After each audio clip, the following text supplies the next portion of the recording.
Well, yesterday I was watching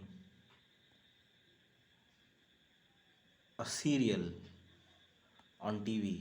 It was related to crime, and I saw that there was a gang which was killing couples, people, irrespective of age, and they used to rob people, and they had a pattern which they used to follow.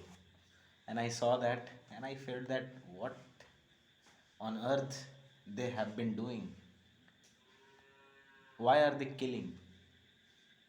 And the police was not able to catch them, maybe because police had no clue, and it was because of the, you know, on the part of police. I believe that it is very important that they play a very important role in doing policing, because by the way, this case which I am talking about had taken place in Maharashtra.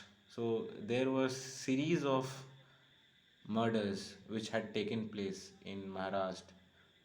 Murder took place in Pune, Bombay, Nagpur, Satara, but they all had a similar pattern. The gang used to choke the neck of the victim by a green rope,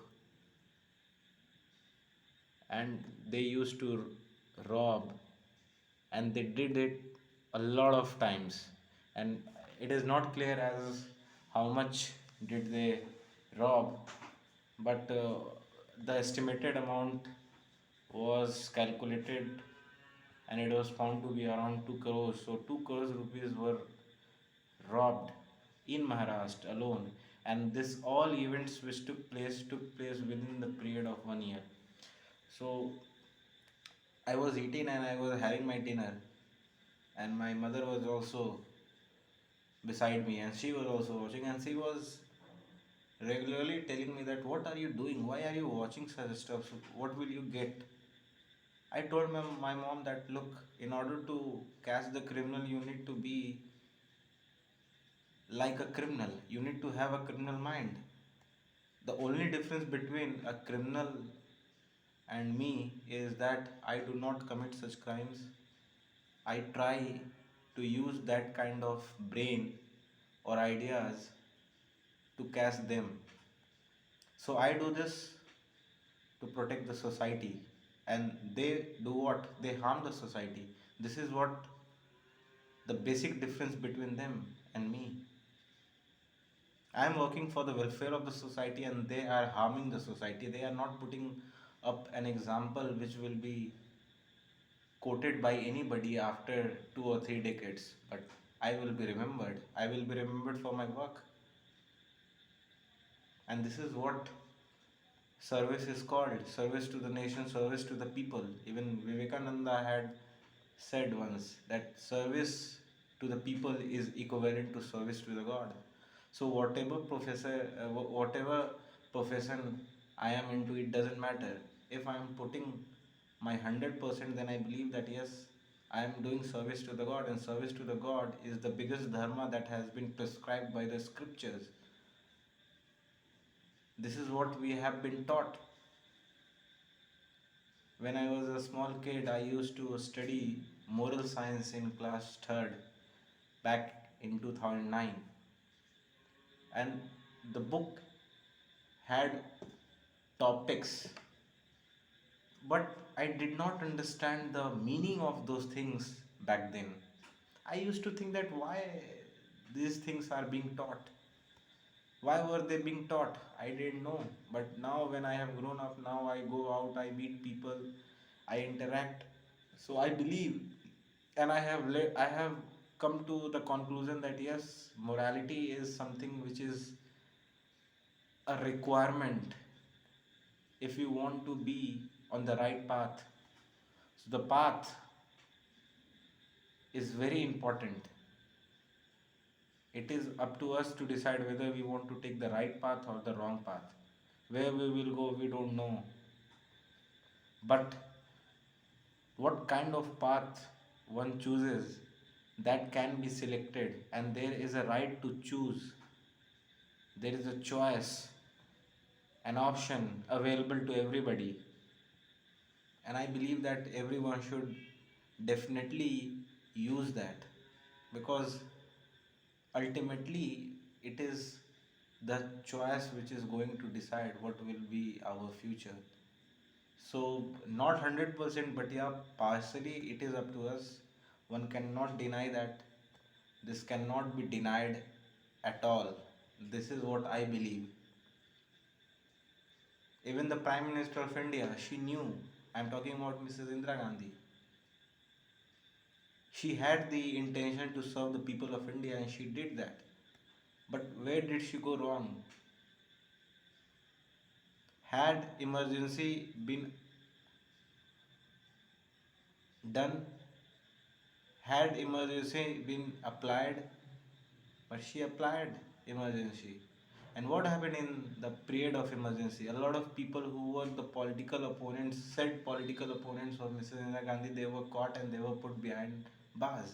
Those who did not want to get caught, they they ran away.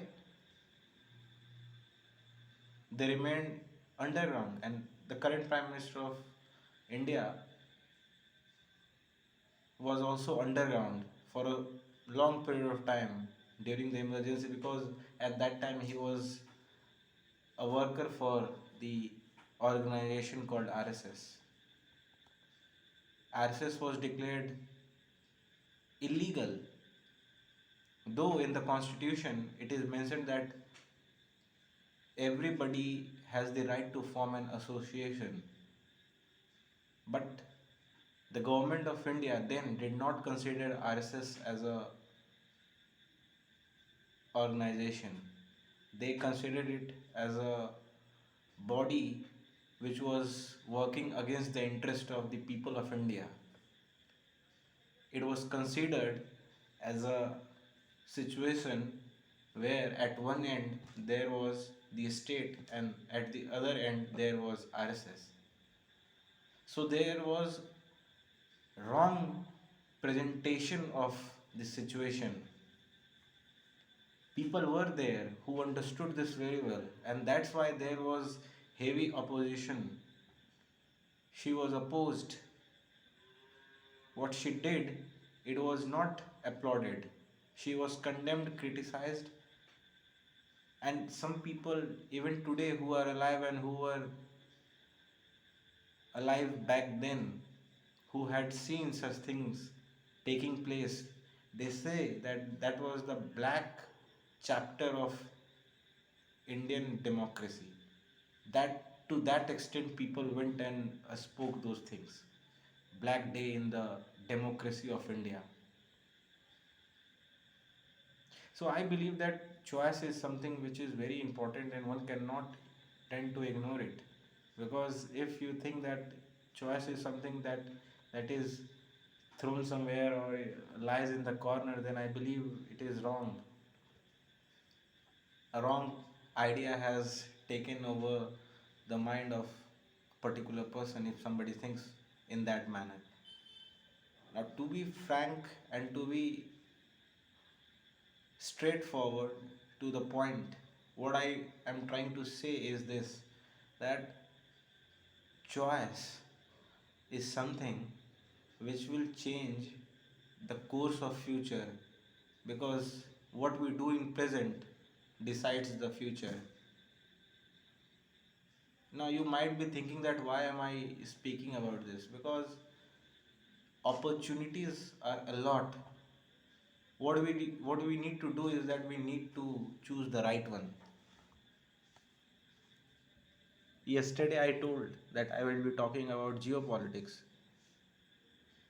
So G20 is about to take place and the proceedings of G20 will start tomorrow.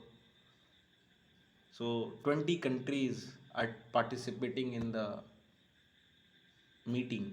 Actually, it's a meeting. There is no formal group as such. G20, it is an informal group, because this has been created by the union of all the countries. They decided and they have come together. As such, they are not being looked after a law. or an international law. So all these countries are going to interact for the next 2 days, and they will decide that what will be their future course of action.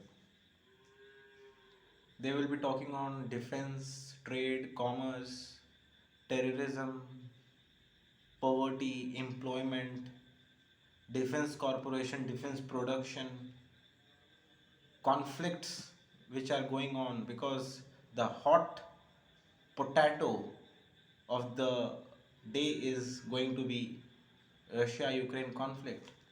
As Ukraine is not a part of this grouping, as well as Russia is part, but the president is not taking participation in this, because we all know that a warrant has been issued by the international court against the Putin, and he is afraid that if he comes out of the Russia, he might be arrested. So there is a chance that he may get arrested. So he is trying to avoid all the meetings which are taking outside of Russia. So a representative of Russia has been sent to India, and he will be taking part. His participation will ensure what Russia wants to speak, what Russia wants to put forward. And this has been going on, and I am not making this a general statement. This is what experts have been saying, and I believe that what Putin has done is right, because if he is afraid, he is not afraid, maybe he is taking some precautions, and precautions are good if they are taken. I mean, I do not oppose that. Everybody has right to protect oneself, so I believe that it is good. So I'm starting to answer what are the questions that are before me that I will answer. So the first question is, will the technological revolution boost welfare or increase inequality? Taking technological revolution at its face value, I believe that it is too early to judge it. But I'm definitely sure that technological revolution will bring some of the opportunities which are not available to one right now.